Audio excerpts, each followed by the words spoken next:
ಯಾರೋ ಬೇರೆಯವರು ಶೇರ್ ಮಾಡ್ತಾ ಇದ್ದಾರೆ. ಯಾರೋ ಬೇರೆಯವರು ಶೇರ್ ಮಾಡ್ತಾ ಇರ್ಬೇಕು. ಇಲ್ಲ, ಅದು ಕ್ಯಾನ್ಸಲ್ ಮಾಡಕ್ ಅವಕಾಶನೇ ಇಲ್ಲ ಸರ್. ಜಾಯಿನ್ ಅಂತಾನೆ ಬರ್ತಾ ಇದೆ. ಜಾಯಿನ್ ಅಂತ ಮಾಡ್ಬಿಟ್ರೆ ಅದು ಯೂಟ್ಯೂಬ್ ಹೋಗ್ಬಿಡ್ತಾ ಇದೆ. ಯೂಟ್ಯೂಬ್ ಲೈವ್ ಆಗ್ಬಿಡುತ್ತೆ ಆಚಾರ ಅದು.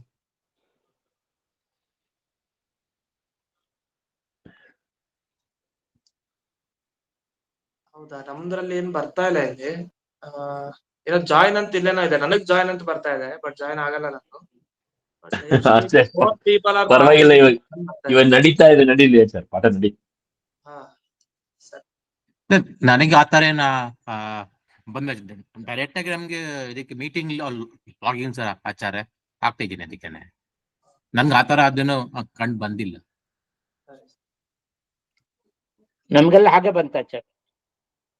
ಹೌದಾ, ಚೆಕ್ ಮಾಡ್ತಾ. ಯೂಟ್ಯೂಬ್ ಕನೆಕ್ಷನ್ ಆಗ್ತಾ ಇದೆ.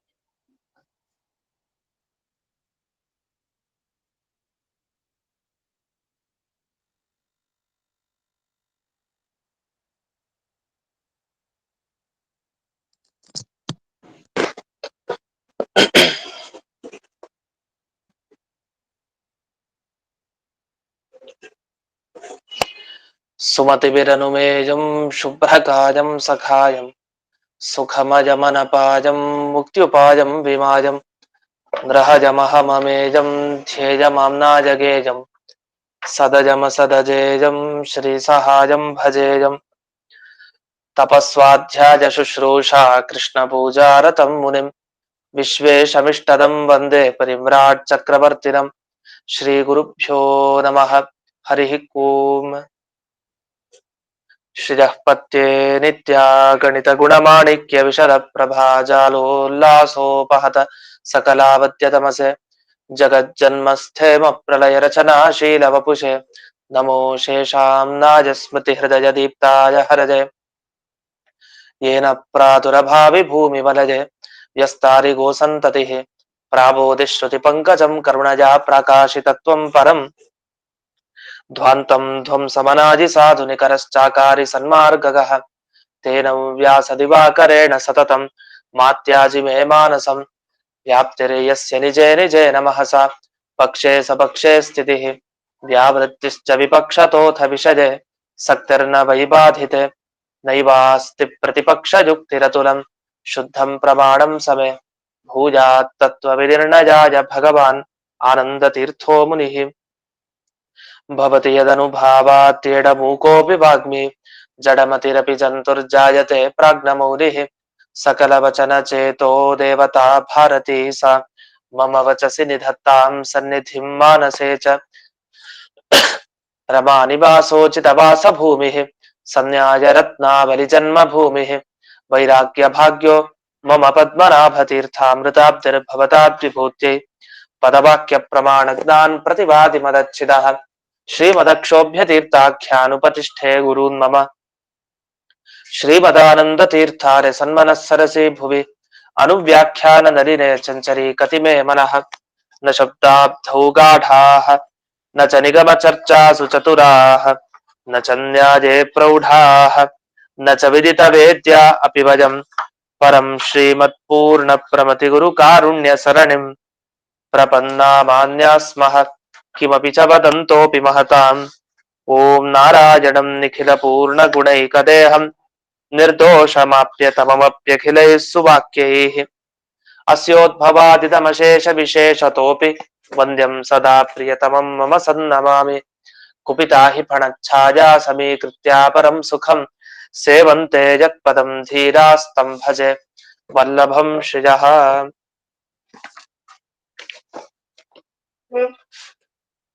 ಈಗ 55ನೇ ಸುಧಾಮೂಲ, ಅದರಲ್ಲಿ ಗುರುವರ್ಥ ದೀಪಿಕಾ ಟಿಪ್ಪಣಿ ಆಗ್ತಾ ಇದೆ. ಅದರಲ್ಲಿ 3ನೇ ಲೈನ್ ಅನ್ನ ಗಮನಿಸಿ. ಇಹತು ಸುಖ ದುಃಖಯೋಹೋ ಅನುಸಂಧಾನ ಅನನುಸಂಧಾನ ರೂಪ ವಿರುದ್ಧ ಧರ್ಮಾಧ್ಯಾಸ ಭೇದಂ ಬೋಧಯೇತ್ ಅಭೇದಂ ಬಾಧಯೇಚ್ಚ. ಅಂದ್ರೆ ಜೀವರಿಗೆ ಪರಮಾತ್ಮನಿಗೆ ನಮಗೆ ಭೇದವನ್ನು ಒಪ್ಪಬೇಕೋ ಅಭೇದವನ್ನು ಒಪ್ಪಬೇಕು, ಒಂದೇನಾ ಬೇರೆನಾ ಅಂತ ಪ್ರಶ್ನೆ. ಅದಕ್ಕೆ ಇಲ್ಲ, ಬೇರೆ ಬೇರೆ ಅಂತ ಒಪ್ಪಬೇಕು. ಯಾಕೆ? ನಮಗೆ ಅನುಸಂಧಾನವೇ ಪ್ರಮಾಣ.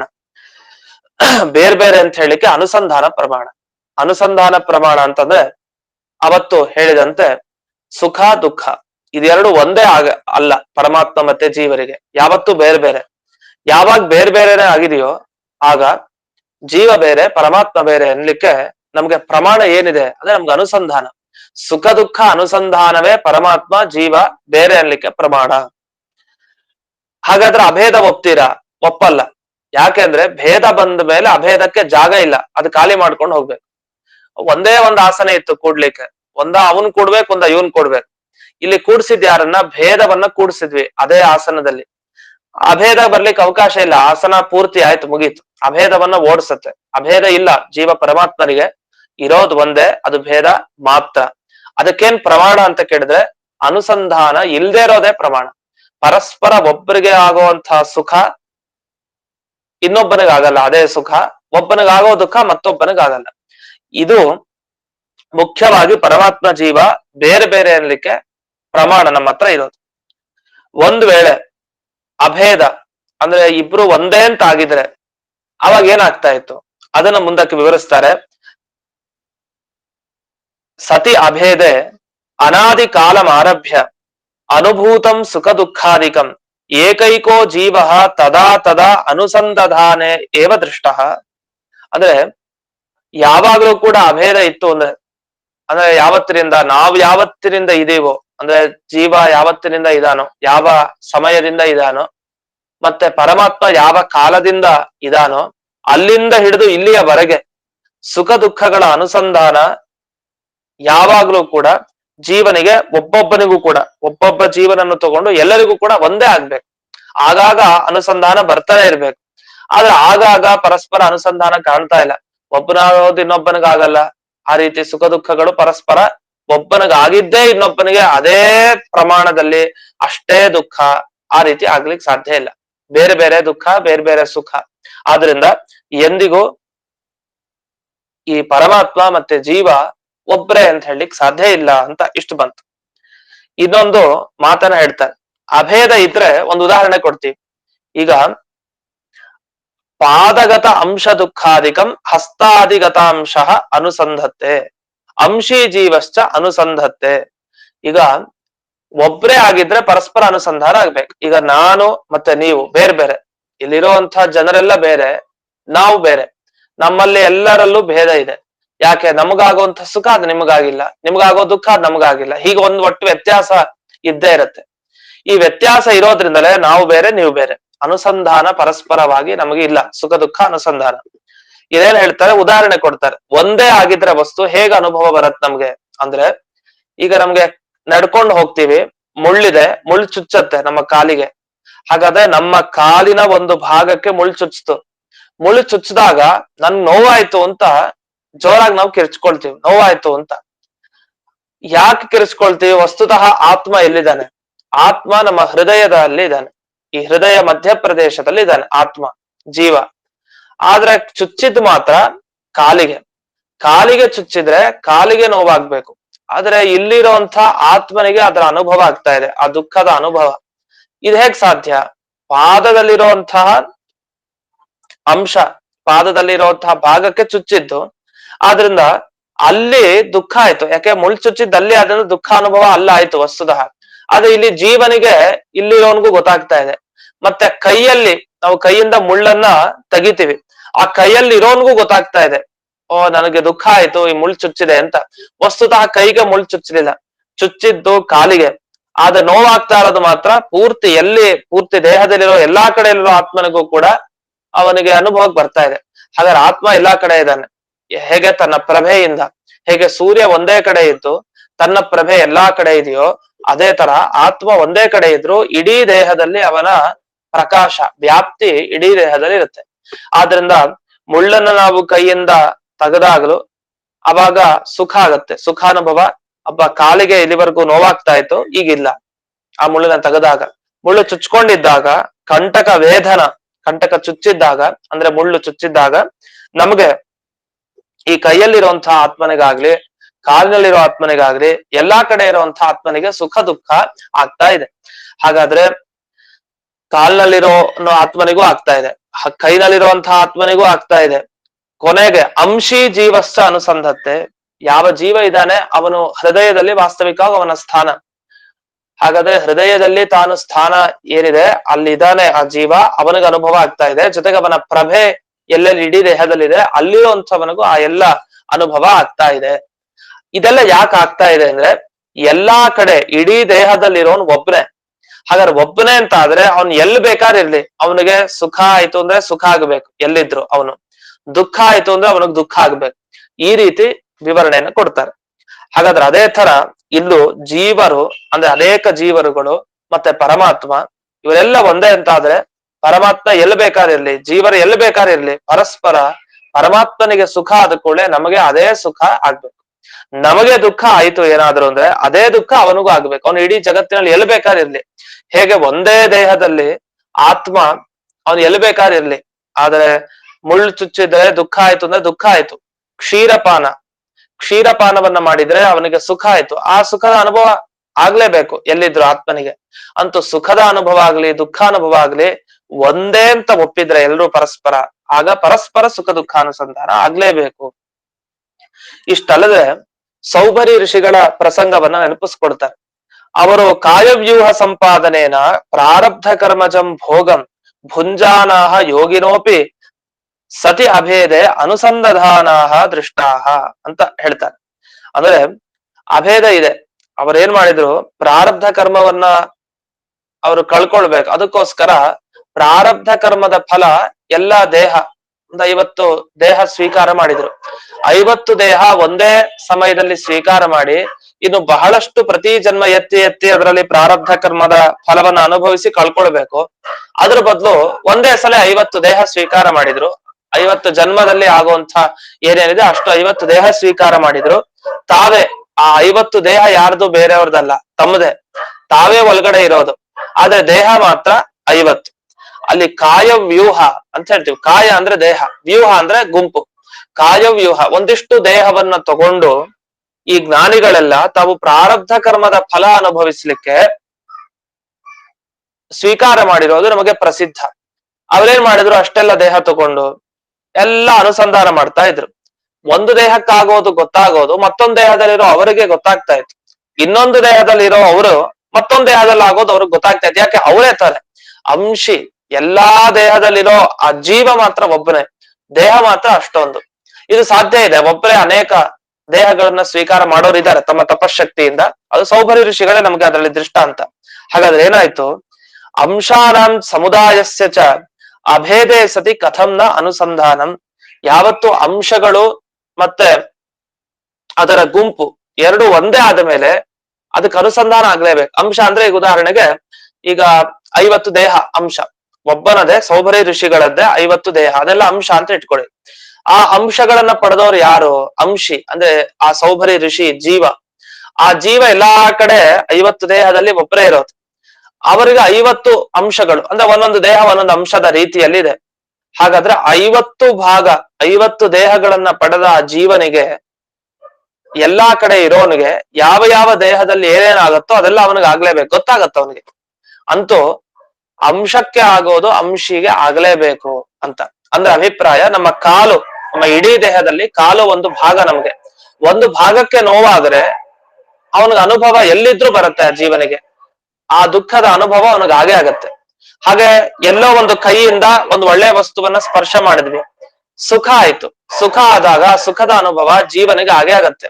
ನಮ್ ಕೈಯ ಭಾಗಕ್ಕೆ ಸುಖ ಆಯ್ತು ಅಷ್ಟೇ ಅಂತಿಲ್ಲ.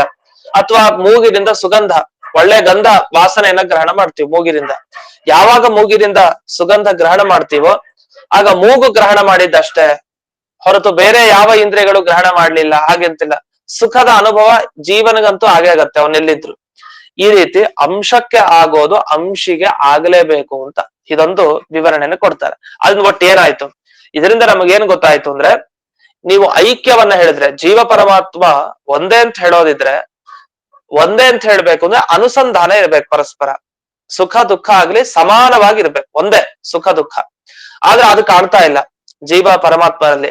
ಅಂದ್ಮೇಲೆ ಜೀವ ಪರಮಾತ್ಮ ಒಂದೇ ಅಲ್ಲ, ಅವರಿಬ್ರು ಬೇರೆ ಬೇರೆ ಅಂತ ಒಪ್ಪಬೇಕು ಅಂತ. ಅತಃ ಜಡ ದೃಷ್ಟಾಂತೇನ ನ ಅಜಡಂ ಅನ್ಯಥೀಕರ್ತುಂ ಶಕ್ಯತೆ ಐತಿ. ಅದನ್ನ ಯಾವುದೋ ಒಂದು ಜಡ ದೃಷ್ಟಾಂತ ಇಟ್ಕೊಂಡು ಅದು ಜೀವರಿಗೆ ಸಂಬಂಧಪಟ್ಟಿಲ್ಲ. ಈಗ ಯಾವ್ದೋ ಒಂದು ಘಟ ಪಟ, ಮಡಿಕೆ ಒಂದೊಂದ್ ಕಡೆ ಬಟ್ಟೆ, ಬಟ್ಟೆಗ್ ಸುಖ ಇಲ್ಲ, ಮಡಿಕೆಗ್ ದುಃಖ ಇಲ್ಲ, ಪರಸ್ಪರ ಅನುಸಂಧಾನವೇ ಇಲ್ಲ. ಹಾಗೆ ಹೀಗೆ ಅಂತ ನೀವು ಹೇಳೋ ಹಾಗಿಲ್ಲ. ಯಾಕೆ ಅದೆರಡು ಬೇರೆ ಬೇರೆ, ಘಟ ಬೇರೆ, ಮಡಿಕೆ ಇದು ಬಟ್ಟೆ ಬೇರೆ.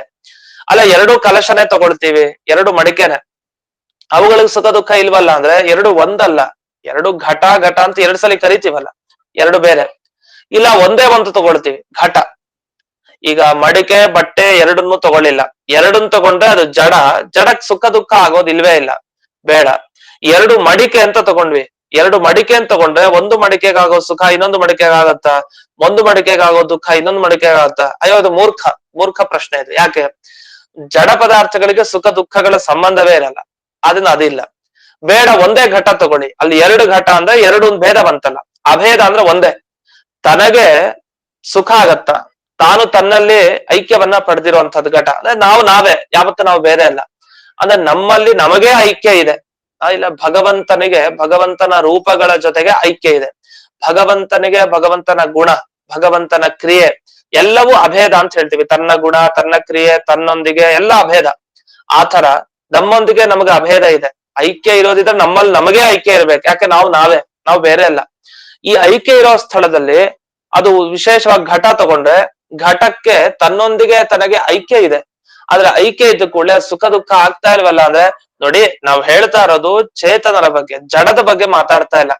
ಜಡಕ್ ಯಾವ್ದು ಅನುಭವ ಇಲ್ಲ, ಸುಖನೂ ಇಲ್ಲ, ದುಃಖನೂ ಇಲ್ಲ, ಅದು ಬೇರೆ ವಿಷಯ. ಅದರಿಂದ ಜಡವನ್ನ ಉದಾಹರಣೆ ಕೊಟ್ಟು ಇಲ್ಲಿ ಚೇತನರಿಗೂ ಅದೇ ತರ ಯೋಚಿಸ್ಬೇಡಿ. ಅದು ಕಂಪೇರ್ ಮಾಡ್ಲಿಕ್ಕೆ ಸಾಧ್ಯ ಇಲ್ಲ. ಜಡ ಬೇರೆ, ಚೇತನ ಬೇರೆ. ಆ ಚೇತನರಲ್ಲೂ ಪರಮಾತ್ಮ ವಿಲಕ್ಷಣ. ಪರಮಾತ್ಮ ಬೇರೆ, ಈ ಜೀವರು ಬೇರೆ, ಅದೇ ರೀತಿ ಈ ಜಡನೇ ಬೇರೆ. ಯಾವ್ದಕ್ಕೂ ಹೋಲಿಕೆ ಇಲ್ವೇ ಇಲ್ಲ.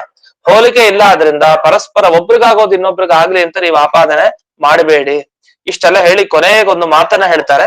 ಆ ಮಾತನ್ನ ಹೇಳಿ ಮುಕ್ತಾಯವನ್ನ ಮಾಡ್ತಾರೆ. ಯತ್ಕಿಂಚಿದೆ ತಯೋ, ಏನೋ ಇದು ವಿಚಾರ, ಏನ್ ಪ್ರಶ್ನೆ, ಇದಕ್ಕೆ ಉತ್ತರ ಕೊಡ್ಬೇಕಾಗಿದ್ಯಾ ನಾವು ಅನ್ನೋ ತರ ಅದನ್ನ ನಿಲ್ಲಿಸ್ತಾರೆ. ಉತ್ತರ ಕೊಡೋ ಅಗತ್ಯ ಇಲ್ಲ ಇದಕ್ಕೆ ಅಂತ.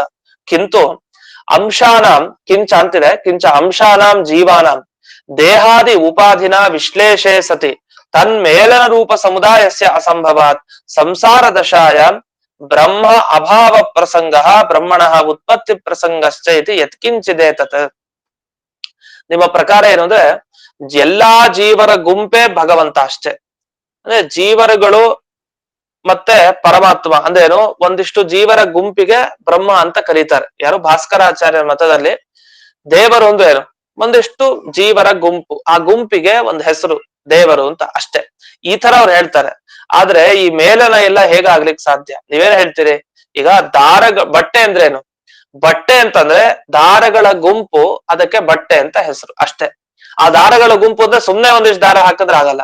ಅದನ್ನ ಹೇಗ್ ಸೇರಿಸ್ಬೇಕೋ ಹಾಗೆ ಸೇರಿಸಿದ್ರೆ ಅಂಥ ದಾರಗಳ ಆತಾನ ವಿತಾನಾತ್ಮಕ ಅಂತ ನೆನೆ ದಿವಸ ಬಂತಲ್ಲ, ಆತರ ಆತಾನ ವಿತಾನಾತ್ಮಕವಾದ ಒಂದಿಷ್ಟು ದಾರಗಳ ಗುಂಪಿಗೆ ಬಟ್ಟೆ ಅಂತ ಕರೀತಾರೆ. ಆತರ ಜೀವರುಗಳೆಲ್ಲ ಸೇರಿದ್ರೆ ಅವರನ್ನ, ಅಂದ್ರೆ ಒಂದು ಜೀವರ ಗುಂಪು, ಜಗತ್ತಲ್ಲಿರೋ ಎಲ್ಲಾ ಜೀವರ ಗುಂಪೇ ದೇವರಷ್ಟೇ, ಅದಕ್ಕಿಂತ ಬೇರೆಯಾಗಿ ಇಲ್ಲ ಅಂತ ಹೇಳೋದಿದ್ರೆ, ಜೀವರಿಗೆ ದೇಹಗಳು ನಾಶ ಆಗತ್ತೆ. ಆಗಾಗ ದೇಹವನ್ನ, ಅಂದ್ರೆ ಎಷ್ಟೋ ಜನ ಸಾಯ್ತಾರೆ, ಎಷ್ಟೋ ಜನ ಮತ್ತೆ ಹುಟ್ಟುತ್ತಾ ಇರ್ತಾರೆ. ಯಾವತ್ತೂ ಕೂಡ ಇವ್ರು ಯಾರು ಸೇರೋದೇ ಇಲ್ಲ ಒಟ್ಟಿಗೆ. ನೀವೇನ್ ಹೇಳ್ತಾ ಇದ್ರಿ? ಸಮಗ್ರ ಜಗತ್ತಿನಲ್ಲಿ ಎಲ್ಲಾ ಜೀವರ ಗುಂಪನ್ನೇ ಪರಮಾತ್ಮ ಅಂತ ಹೇಳ್ಬೇಕು ಅಂತ. ಎಲ್ಲಾ ಜೀವರ ಗುಂಪಾಗೋದು ಯಾವಾಗ? ಗುಂಪಾಗ್ಲಿಕ್ಕೆ ಸಾಧ್ಯನೇ ಇಲ್ಲ. ಒಬ್ಬ ಸಾಯ್ತಾನೆ, ಒಬ್ಬ ಹುಡ್ತಾನೆ, ಇವ್ರು ಮೇಲನ ಆಗ್ಲಿಕ್ಕೆ ಸಾಧ್ಯ ಇಲ್ಲ. ಎಲ್ಲ ಸೇರಿದ್ರೆ ಒಂದು ಗುಂಪು, ಆ ಗುಂಪಿಗೆ ಪರಮಾತ್ಮ ಅಂತ ಕರಿಬಹುದು. ಹೇಗೆ ಎಲ್ಲಾ ದಾರಗಳು ಸೇರಿದ್ರೆ ಮಾತ್ರ ಅದೊಂದು ಬಟ್ಟೆ. ಒಂದೊಂದೇ ದಾರ ಹೋಗ್ತಾ ಇತ್ತು ಅಂತ ಆದ್ರೆ ಅದು ಬಟ್ಟೆ ಆಗೋದು ಯಾವಾಗ? ಅದ್ ಸಾಧ್ಯನೇ ಇಲ್ಲ, ಯಾಕಂದ್ರೆ ಗುಂಪೇ ಆಗಲ್ವಲ್ಲ. ಈ ರೀತಿ ಪ್ರಶ್ನೆಯನ್ನ ಮಾಡಿ ಬ್ರಹ್ಮ ಅಭಾವ ಪ್ರಸಂಗ, ಒಂದಾ ಸಂಸಾರದಲ್ಲಿ ದೇವರೇ ಇರಬಾರ್ದು, ಒಂದಾ ಸಂಸಾರದಲ್ಲಿ ಒಬ್ಬ ಜೀವ ಹುಟ್ಟತಾನೆ ಅಂದ್ರೆ ನೀವು ಪರಮಾತ್ಮ ಹುಟ್ಟದ ಅಂತ ಹೇಳ್ಬೇಕು. ಅದೇ ಪರಮಾತ್ಮ ಹುಟ್ಟೋದು ಅಂತಿಲ್ಲ, ಅವ್ನು ಯಾವತ್ತೂ ಅನಾದಿ. ಅದನ್ನ ಎತ್ಕಿಂಚಿದೆ ಅತಿಥಿ. ಇದೇನು ನಿಮ್ಮ ಈ ಪ್ರಶ್ನೆಗೆ, ಈ ವಿಷಯಕ್ಕೆ ನಾವ್ ಏನು ಉತ್ತರ ಹೇಳ್ಬೇಕು? ಇದಕ್ಕೇನ್ ಅನುಪಯುಕ್ತ ಅಂತ, ಉಪಯೋಗ ಇಲ್ಲದೆ ಇರೋ ಮಾತಿದು ಅಂತ. ಇಷ್ಟು ಇಲ್ಲಿ ಗುರುಬರ್ಥ ದೀಪಿಕಾ ಟಿಪ್ಪಣಿಯಲ್ಲಿ ಬಂದ ವಿಚಾರ. ಇದಾಗಿ ಮುಂದಕ್ಕೆ ಹೋಗೋಣ.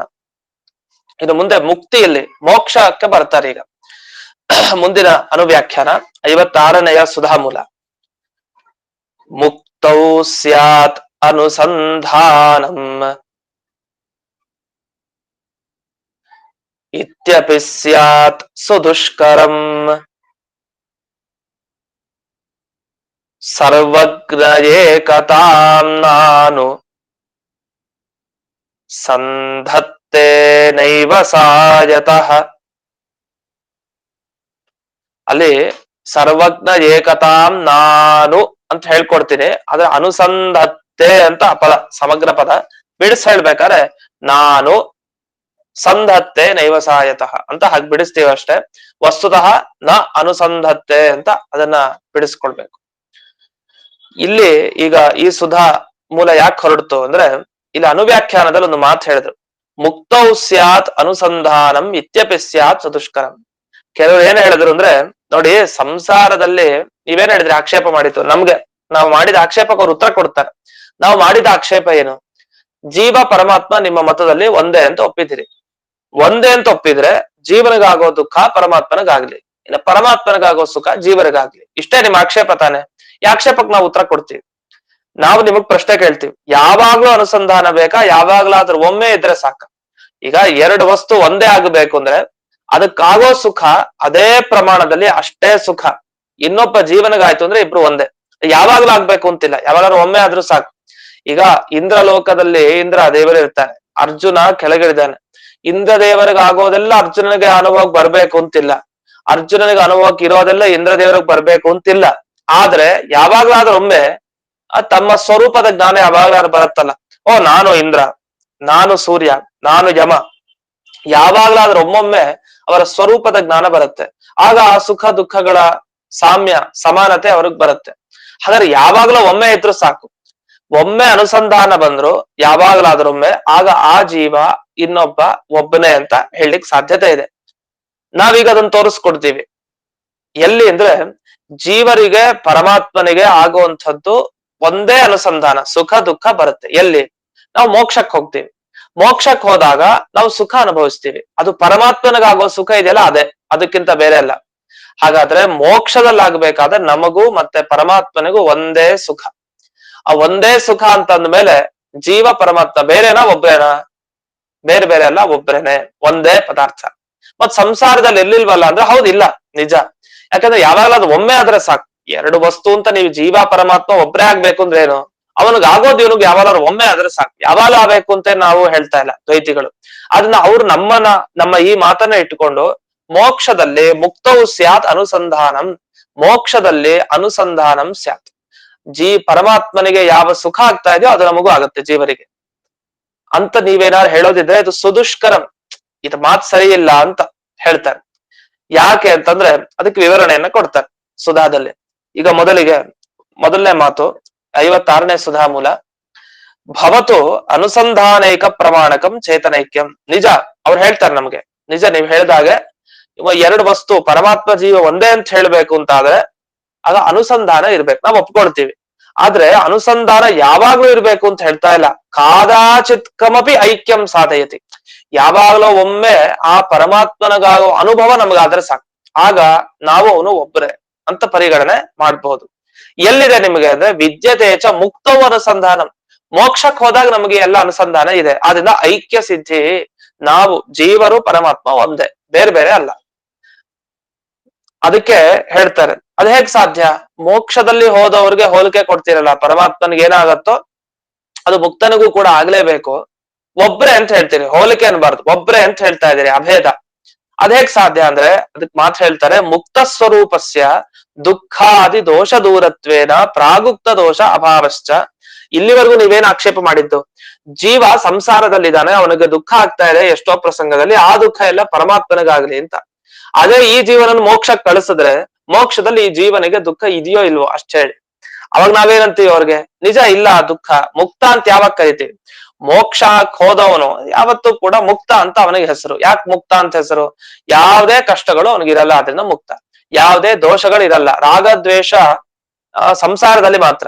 ಮೇಲಕ್ಕೆ ಹೋದಾಗ್ಲೂ ಅವನು ಹೊಟ್ಟೆ ಕಿಚ್ಬಿಡ್ತಾನೆ, ಅವನಿಗೆ ಆಸೆ ಅತಿಯಾಗಿದೆ, ದ್ವೇಷ ಇದೆ ಅಂತ ಆದ್ರೆ ಅವ್ನು ಮೋಕ್ಷಕ್ಕೆ ಹೋಗ್ಲಿಕ್ಕೆ ಸಾಧ್ಯ? ಅವ್ನು ಹೋಗ್ಲಿಕ್ಕೆ ಸಾಧ್ಯನೇ ಇಲ್ಲ, ಅವ್ನು ಮುಕ್ತ ಅಂತ ಕರೆಯೋದೇ ಇಲ್ಲ. ಅದ್ರಿಂದ ಏನಾಯ್ತು, ಯಾರು ಮುಕ್ತನಾಗಿರ್ತಾನೋ ಅವನಲ್ಲಿ ಯಾವುದೇ ರಾಗ ದ್ವೇಷ ದೋಷ ಯಾವ್ದು ಇರೋದಿಲ್ಲ. ಪರಮಾತ್ಮನಲ್ಲಿ ರಾಗದ್ವೇಷಾದಿಗಳಿದ್ಯಾ? ಅವನಲ್ಲೂ ಇಲ್ಲ. ಮತ್ತ ಹಾಗಾದ್ರೆ ಸಾಮ್ಯ ಬಂತಲ್ಲ, ಅವನಲ್ಲೂ ರಾಗದ್ವೇಷಾದಿ ದೋಷಗಳಿಲ್ಲ, ಪರಮಾತ್ಮನಲ್ಲೂ ಇಲ್ಲ. ಹಾಗಾದ್ರೆ ಮುಕ್ತನಲ್ಲೂ ಇಲ್ಲ, ಪರಮಾತ್ಮನಲ್ಲೂ ಇಲ್ಲ. ಅಂದ ಮೇಲೆ ಮೋಕ್ಷ ಕಾಲದಲ್ಲಿ ಪರಮಾತ್ಮನಿಗೆ ಬರೋ ಅನುಸಂಧಾನ ಸುಖಾನುಸಂಧಾನ ಆ ಮುಕ್ತನಿಗೂ ಬರ್ಲಿ, ಆ ಮೋಕ್ಷಕ್ಕೆ ಹೋಗಿರೋ ವ್ಯಕ್ತಿಗೆ ಬರುವಂತ ಸುಖದ ಅನುಸಂಧಾನ ಪರಮಾತ್ಮನಿಗೂ ಇರ್ಲಿ. ಹಾಗಾದ್ರೆ ಒಂದು ಸಲಿ ಆಯ್ತಲ್ಲ ಅನುಸಂಧಾನ, ಅಷ್ಟ್ ಸಾಕ್ ನಮ್ಗೆ. ಆದ್ರಿಂದ ಪರಮಾತ್ಮ ಜೀವ ಒಂದೇ ಅಂತ ಹೇಳ್ತೀವಿ. ಮತ್ತೆ ನಿಮ್ಮ ಸಿದ್ಧಾಂತ ಹೋಯ್ತಾ? ಹಾಗಾದ್ರೆ ಒಂದೇ ಅಂದ್ರೆ ಭೇದ ಹೋಯ್ತಲ್ಲ ಅಂದ್ರೆ ಸಂಸಾರದಲ್ಲಿ ಭೇದ, ಮುಕ್ತಿಯಲ್ಲಿ ಅಭೇದ. ಹಾಗಾದ್ರೆ ಸಂಸಾರದಲ್ಲಿದ್ದಾಗ ಜೀವ ಪರಮಾತ್ಮ ಬೇರೆ ಬೇರೆ ಅಂತ ಆಗತ್ತೆ. ಆದ್ರೆ ಮೋಕ್ಷಕ್ಕೆ ಹೋದಾಗ ಇದು ಪರಮಾತ್ಮ ಮತ್ತೆ ಜೀವ ಬೇರೆ ಬೇರೆ. ಹಾಗಾದ್ರೆ ಭೇದನೂ ಒಪ್ತೀವಿ ಅಭೇದನೂ ಒಪ್ತೀವಿ ಅಂತ ಭಾಸ್ಕರಾಚಾರ್ಯರು ಇಲ್ಲಿವರೆಗೆ ತಮ್ಮ ಮತವನ್ನ ಸಮರ್ಥನೆ ಮಾಡಿದ್ರು. ಇದು ಮುಂದೆ ಸ್ವಲ್ಪ ವಿವರಣೆ ಇದೆ, ಆ ವಿವರಣೆಯನ್ನ ಮಾಡಿ ಖಂಡನೆ ಮಾಡ್ತೀವಿ ನಾವು. ಇಷ್ಟು ಈ ತರ ನೀವು ಬುದ್ಧಿವಂತಿಕೆ ಉತ್ತರ ಹೇಳ್ಬೇಡಿ, ಅದ್ರ ಮೇಲೆ ಒಂದು ಪ್ರಶ್ನೆ ಇದೆ ನಮ್ದು ಅಂತ ಮುಂದೆ ಜಯತೀರ್ಥರು ಪ್ರಶ್ನೆಯನ್ನ ಮಾಡ್ತಾರೆ. ಅದಕ್ಕೆ ಉತ್ತರ ಕೊಡೋ ರೀತಿಯಲ್ಲಿ ಅನುವ್ಯಾಖ್ಯಾನದ ಪಂಕ್ತಿಯನ್ನ ವಿವರಣೆ ಮಾಡಿದ್ದಾರೆ. ಅದನ್ನ ಮತ್ತೆ ನಾಳೆ ದಿವಸ ನೋಡೋಣ ಅಂತ ಹೇಳ್ತಾ ಇಂದಿನ ಪಾಠವನ್ನ ಅಸ್ಮದ್ ಗುರುವಂತರ್ಗತ ವ್ಯಾಸತೀರ್ಥ ಗುರುವಂತರ್ಗತ ಭಾರತೀರಮಣ ಮುಖ್ಯ ಪ್ರಾಣಾಂತರ್ಗತ ಶ್ರೀಮನ್ ಮೂಲ ಗೋಪಾಲ ಕೃಷ್ಣನಿಗೆ ಅರ್ಪಣೆ ಮಾಡ್ತೇನೆ. ಶ್ರೀಕೃಷ್ಣ ಅರ್ಪಣೆ. ನಮಸ್ಕಾರ ಆಚಾರ್ಯ. ನಮಸ್ಕಾರ ಮಾಡ್ತೀನಿ ನಮಸ್ಕಾರ ಸ್ವಾಮಿ ಆಚಾರ್ಯ. ಆಚಾರ್ಯ ಇದು ಉಭಯ ವಿದೇಶಾಧಿಕರಣ, ಇದು ಅಲ್ಲಲ್ಲ ಉಪಮಾಧಿಕರಣ. ಉಪಮಾಧಿಕರಣ. ಆಯ್ತು ಆಯ್ತು. ನಮಸ್ಕಾರ ಆಚಾರ್ಯ. ನಮಸ್ಕಾರ.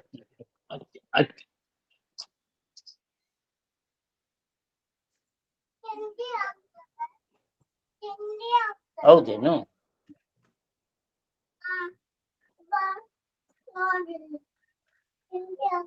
ಹೌದು.